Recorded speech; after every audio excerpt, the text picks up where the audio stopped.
میاں بیوی میں جھگڑا کروانا شیطان کا سب سے پسندیدہ کام ہے۔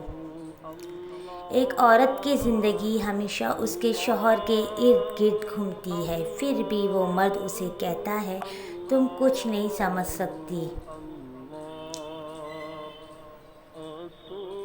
شوہر اور بیوی ایک دوسرے کا جھوٹا کھانے سے محبت زیادہ ہوتی ہے، اور یہ سنت نبی صلی اللہ علیہ وسلم بھی ہے۔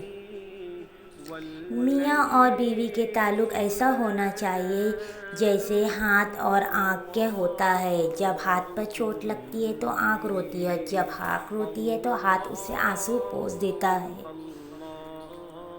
میاں بیوی میں جو آگ لگاتا ہے وہ دنیا بھی کھو دیتا ہے، وہ اللہ کو بھی کھو دیتا ہے، اور وہ جنت کو بھی کھو دیتا ہے، وہ اپنے اعمال بھی کھو دیتا ہے۔